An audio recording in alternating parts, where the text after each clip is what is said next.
Peter, another thing, a topic that relates to what we're just talking about is the topic of minimum wage. It's humorous how there's so many places pushing for higher minimum wage, $15 minimum wage.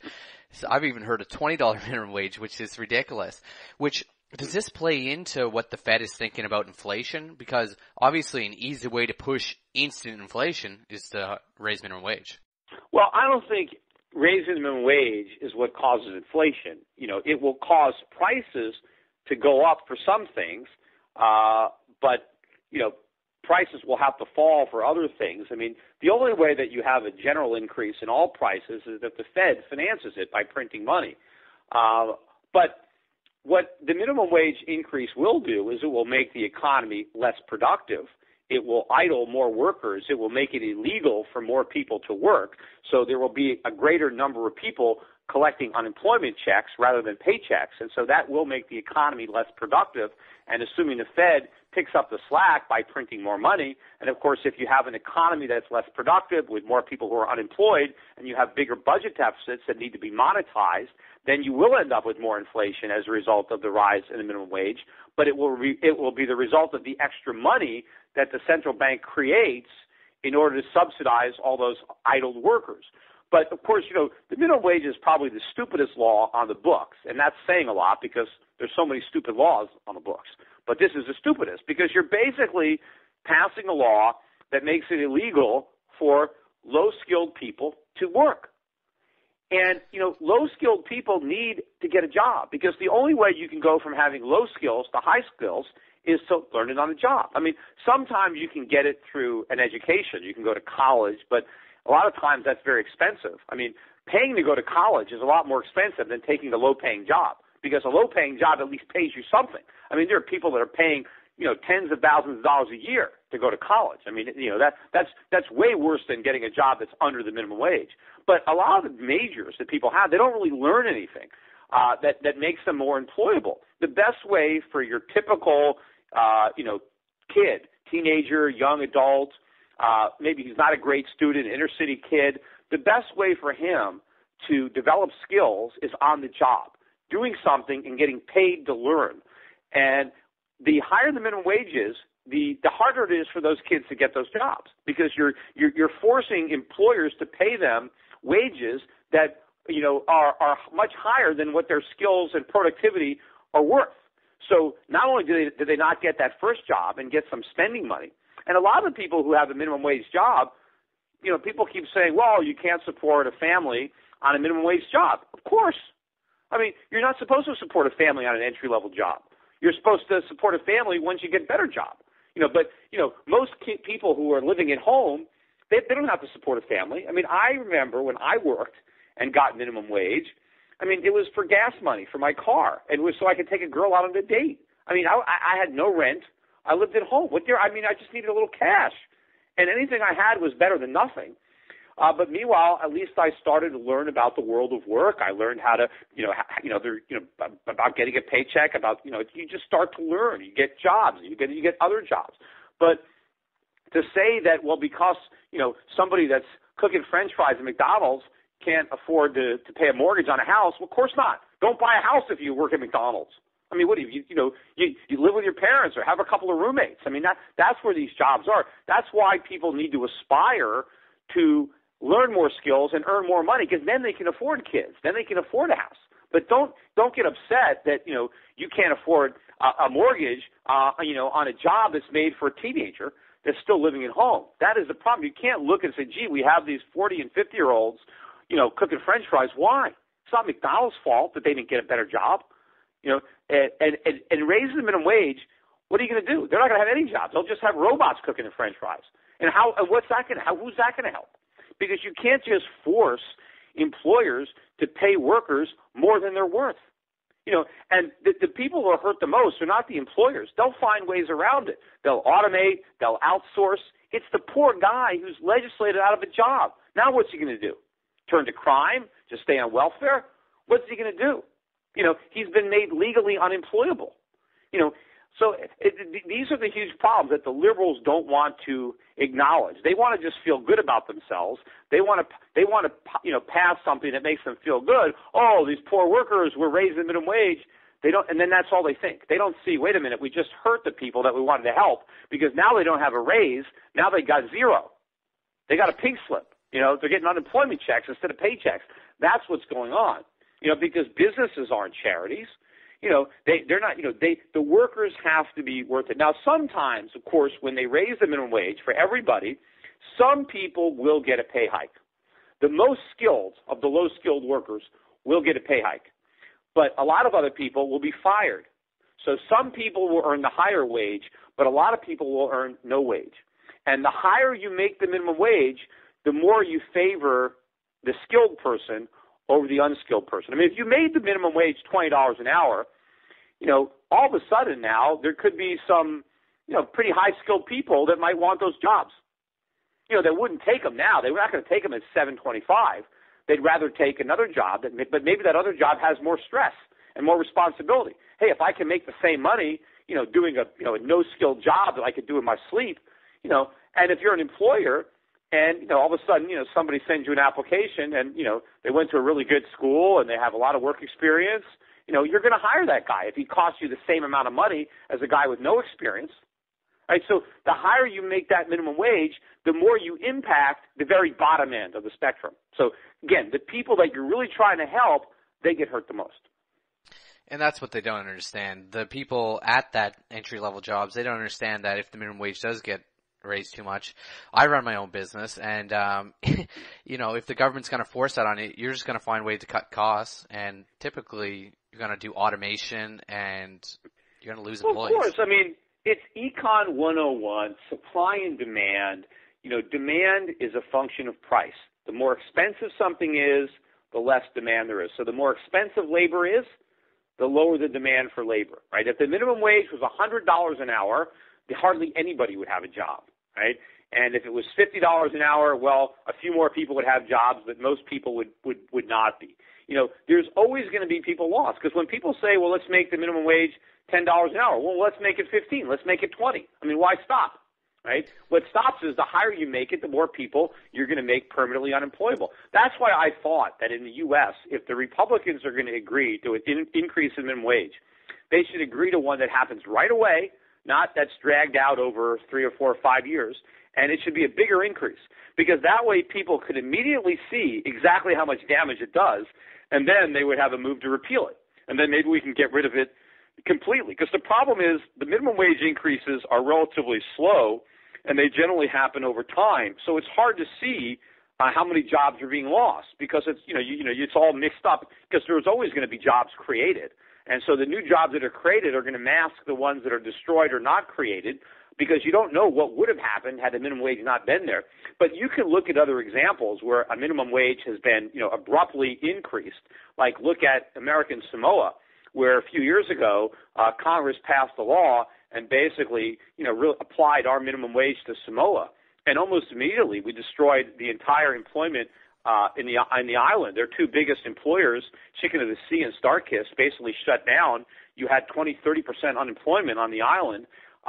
It devastated the economy. And then inflation really picked up because now, the tuna ships, and what they did is they would can tuna, and then they would transport the tuna by ship from Samoa to the U.S., and then the ships would have to come back to pick up more tuna, but on the way back, they would be loaded up with merchandise for the Samoans to buy because, it's an island. There's really nothing there. They don't have any factories. So, but that was how they got the imports there because they had all these ships. But the minute the tuna companies went out of business and they no longer had anything to export, they couldn't afford to import. The cost of bringing in a ship was enormous. So prices were going up 30 or 40% a year. So you had massive unemployment, you had massive inflation, the island was decimated. And what was the culprit? The minimum wage. That's all we did. And despite pleas from the island, please get rid of this minimum wage, Congress won't do it because they don't want to vote to lower the minimum wage. Oh, that's terrible. We don't want to let employers exploit their workers. They weren't being exploited. They had jobs. Now they're being exploited because they can't get a job. They've been prevented from working by the government. It's the minimum wage that exploits people, not employers. Employers liberate people. I mean, if somebody takes a job from an employer, it's because the employer offered them a better deal than they can get anyplace else. I mean, everybody has the option of working for themselves, and if they don't do that because somebody offers them a better deal, right, an employer liberates you. They give you a paycheck. They take away a lot of the risks of life because you get a steady paycheck. You don't have to worry about, is the firm going to make a profit this month or is it going to make a loss? You get paid no matter what. Doesn't matter whether sales are up, sales are down. It's the boss that has all the headaches. He has all the sleepless nights. He's the one that has to worry about the business and about the bills and about keeping all the balls in the air. You don't have any of those concerns when you're an employee. You just show up, do what you're told, and get your check. Right? So employers are what make the middle class lifestyle possible. We shouldn't, vilify them or say that they're exploiting. They're not exploiting anybody. It's governments with power that exploit because they can coerce.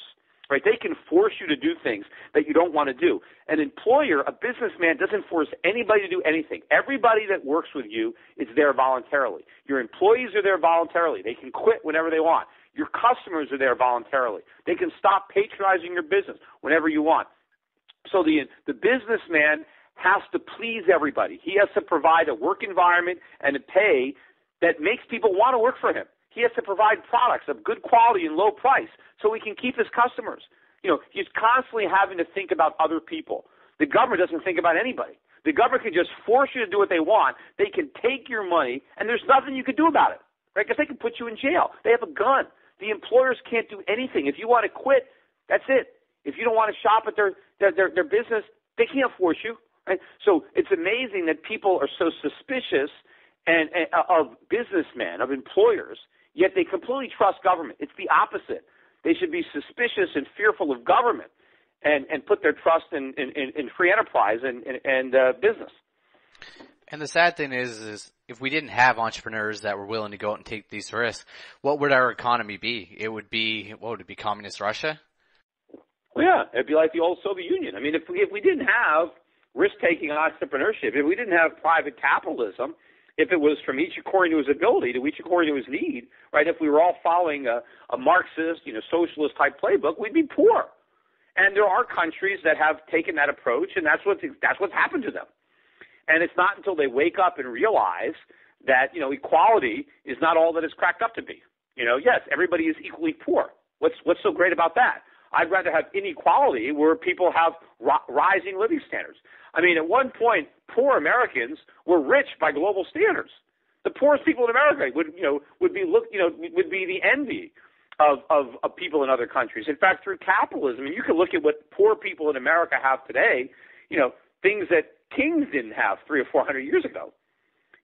So the free market capitalism has produced, abundance and a quality of life that even the poor people today can live a much better life than nobility did. And and imagine what it was like being poor 300 or 400 years ago. I mean, you want to talk about poor, right? I mean, think about that. Think about what it was like then. Where would you rather be poor? In the 16th century or today? Right? But what is the difference? It's capitalism that's made those changes. It's not socialism. It's not some government central planner that is responsible for the improvement in our lifestyle. It's business. It's entrepreneurs who were trying to get rich, and so they figured out how to satisfy the demands, the desires of other people, and that's how they got rich. Yeah, there's some of these people that read the Communist Manifesto by Karl Marx, and they think this is a great thing, this is wonderful. But the thing is that when it comes down to it, I personally believe everybody is a libertarian at heart, because when it comes to their own personal privacy or their own money, they don't want anybody taking it, but they want to take other people's money. Well, yeah. Well, look, a perfect example of that is what's going on now with Obamacare. And it's not like, who didn't see this coming? I wrote about it and talked about it. But, Obamacare was always based on the fact that they would force young, healthy people to overpay for insurance so that older, sicker people could get a good deal, right? That was the whole idea. And, everybody was for it, even the young people, because it wasn't really explained to them that way. It was like, well, everybody's going to get, cheaper health care, free health care for everybody. And so as long as people thought somebody else was paying for it, they were all in favor of it. But now that younger voters, Obama voters, are being presented with the bill. And they see, wait a minute, you mean I've got to buy health insurance and it costs this much money, even though I'm healthy and young and I'm never going to need the insurance? I've got to pay all this money for it? I don't want it, right? And now, they're hiring all kinds of celebrities to try to convince young people to buy it, but they're not doing it because, they're only buying it to make it affordable for somebody who's older. But why should they do that? I mean, they're all willing to redistribute somebody else's money, but when it comes to their own money, I don't blame them for wanting to keep it. So maybe, they're learning about this, that, there's no free lunch. When they thought it was a free lunch, they were in favor of it. Now that they realize that they got the bill, they don't want to pay for the lunch. Exactly. That's how a lot of people think. Peter, moving on to another subject here, changing gears, is a topic that's been in heated debate between Austrian economists and libertarians, is the topic of Bitcoin. I know you've been at the center of a few Bitcoin debates lately, to say the least. In your opinion, does Bitcoin serve any purpose? Does it have any value? Well, I don't I think in the end, I think it's going to harm a lot of people. A lot of people, benefited from Bitcoin because they bought the Bitcoins years ago. And it's not that I'm jealous or, obviously, yeah, sure.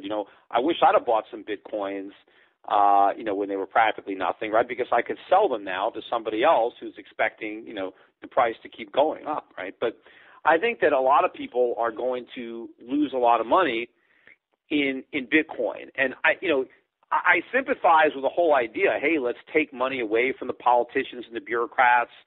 Let's bring it back. Let's have a free market money, which is what we had before the governments got involved.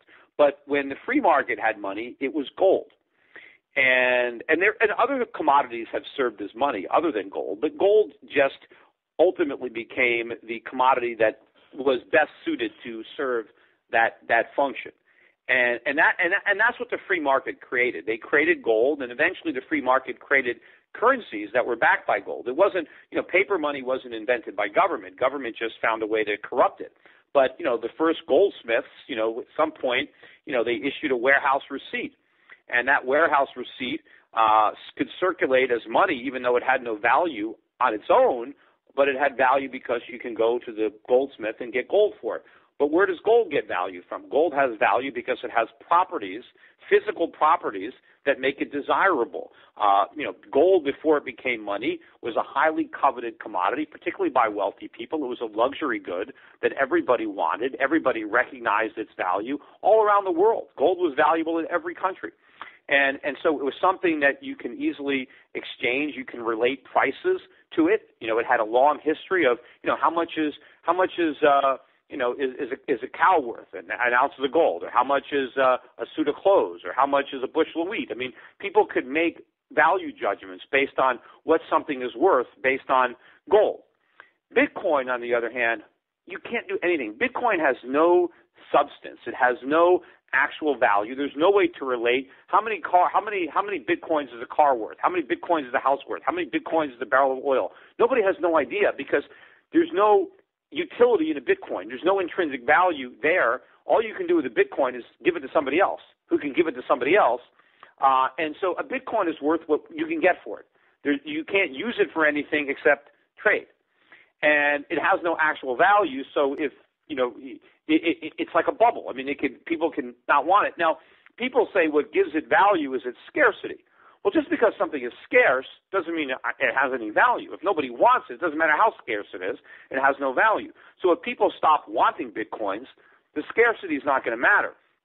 The other problem is, even though technically the supply of Bitcoins is limited to 21 million, the supply of other digital currencies is unlimited. You can have an unlimited number of exact replicas of Bitcoin. I mean, Bitcoin's open source platform, anybody today, I can come out today and copy Bitcoins and start making Schiff coins that will be exactly identical to Bitcoin in every way.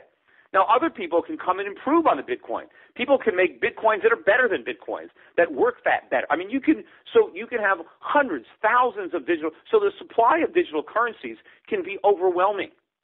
So there is no scarcity. It's a myth. Yes, I mean, Bitcoin's got started first, so it's got that, it's happening. But as there's competition, the price is going to come down. Eventually, the whole thing is going to collapse. Eventually, the price is going to really start to fall, and people are going to want to get out. See, right now, you have a lot of people that got in early, and most of the Bitcoins are still being hoarded. But now some of them are being spent. Some of the people that own Bitcoins are able to cash out. Some new people are coming in because they're anticipating a windfall too. The people that are buying Bitcoins at $1,000 a Bitcoin, they expect it to go to $5,000 or $10,000. But at some point when the momentum shifts and Bitcoins go back down, maybe they're 500, maybe they're 400. Now all of a sudden the people who got in at 1,000, now they're scared. Now they're not greedy and thinking about 10,000, 20,000. They're just thinking about getting their money out before they're worthless. Then the other people who got in really early, who have been slowly spending, but reluctantly, because remember, a lot of the early adapters are looking for 10,000, 20,000, 100,000, a million. I mean, who knows? They think they're going to go to the sky, right? But at some point, that greed will be replaced by fear. And so all those guys are going to try to cash out and salvage what they can. And then who's going to buy them? Nobody. So it's going to crash. The market's going to implode. And a lot of good people are going to lose a lot of money because, they're libertarians, they're free market guys. They might have bought gold, but instead they bought Bitcoin, because they thought it was better than gold. It was gold 2.0. So I think it's, to me it's a bubble. It's like tulip mania in virtual currencies. It's a sideshow. And probably because gold has been so weak for the past year or two, it's been a great market for that to flourish.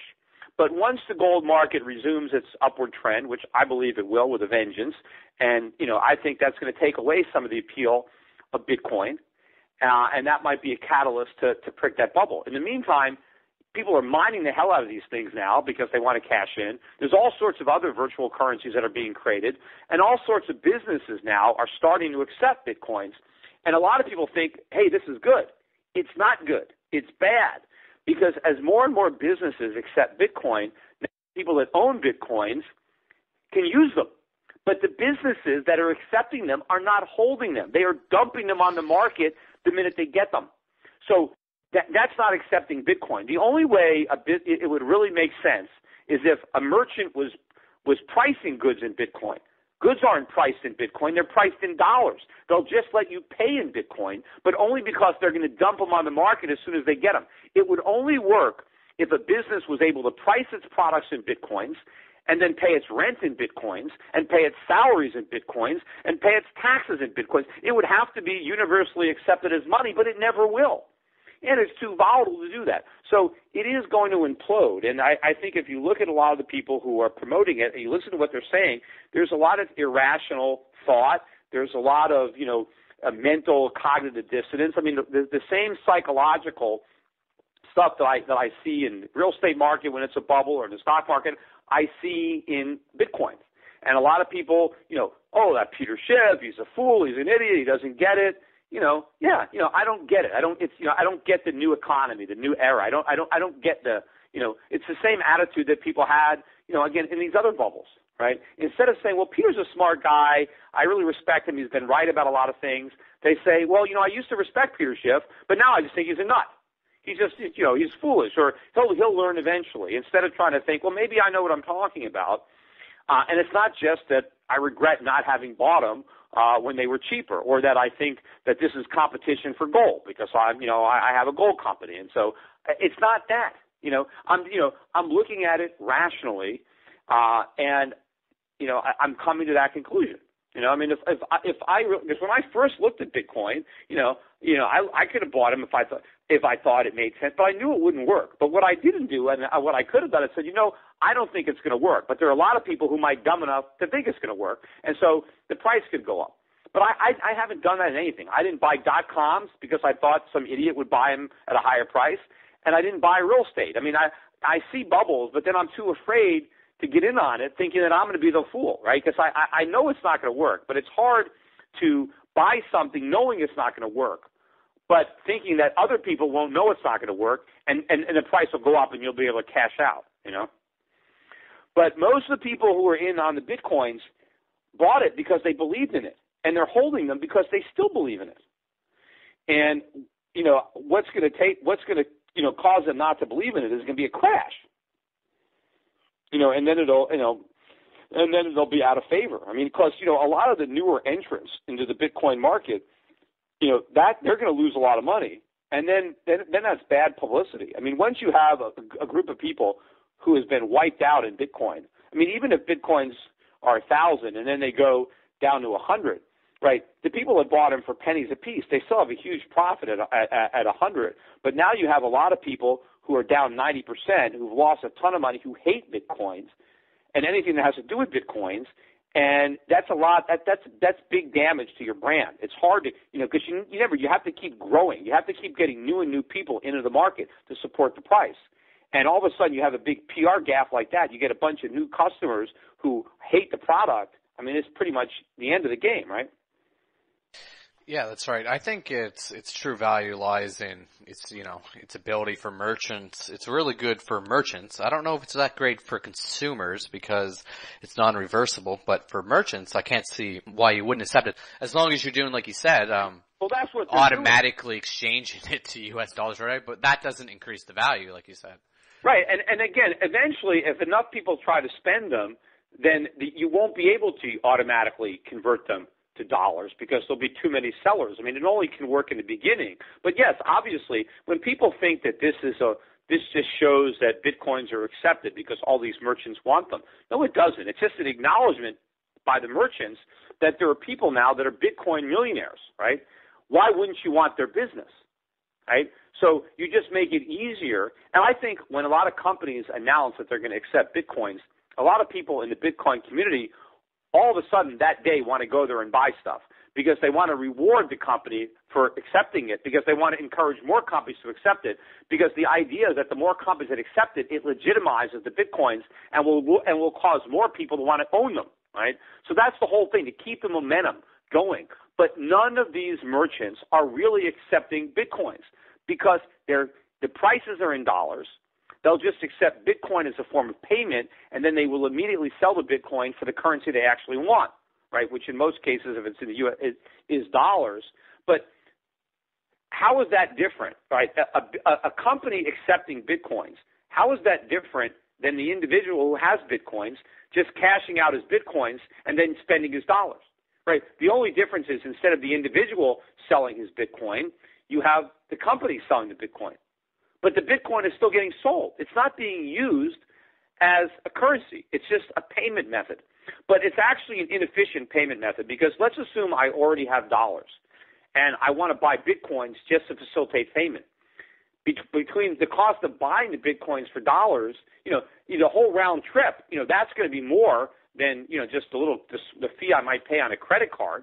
Paying through PayPal or something. It's only if you already have a debit card, if you already have Bitcoins, that the transaction costs are low. But how can you hold a bunch of Bitcoins? Because what if the value collapses before you spend them? So, you're taking a lot of risk when you have a Bitcoin because you have no idea what those Bitcoins may be worth.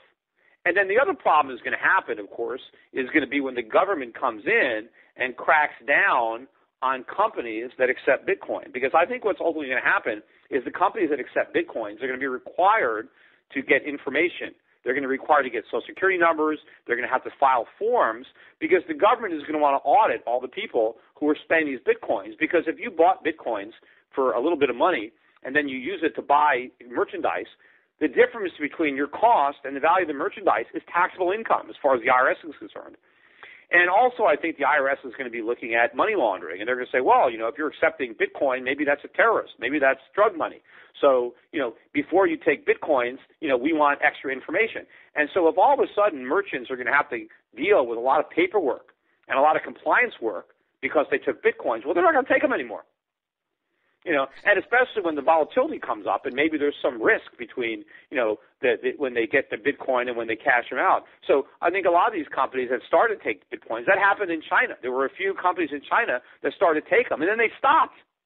Yeah, the Chinese government came down hard on them. And if our government thought Bitcoins were a legitimate threat, believe me, they would come down. I mean, they might like the fact that people that would ordinarily be buying gold are buying Bitcoin instead, because then when they lose a bunch of money in Bitcoin, they might, think, well, gee, I mean, that shows you we should stick with the dollar. It might somehow tarnish gold because Bitcoins are thought of as a substitute for gold. And maybe if a lot of, libertarian free market guys can lose a bunch of money in Bitcoin, maybe the government will like that. Maybe say, serves your lesson. See what happens when you get out of the dollar, when you lose confidence in the Fed and you fall victim to a Ponzi scheme. So that's, you got to just trust the government. Yeah, it does seem interesting that they're not getting more involved in it. But Peter, we know it was a good year last year for Bitcoin, to say the least, regardless of what we think. Bitcoin, the only thing you should have owned last year was Bitcoin. There's, right, nothing would have equaled the return. Everything was in a bear market in Bitcoin. There was deflation for everything, which is great, right? If you had all of your money in Bitcoin, you've experienced nothing but deflation. And you're thrilled about it, right? Everything that you wanted to buy is now cheaper, right? I mean, a year ago, 2 years ago, you couldn't buy anything with Bitcoins. Now you could buy a house. You could buy a ticket to outer space. Yeah, you can actually. Yeah. It's hilarious. But it was a good year, to say the least, for the people who were in that market. But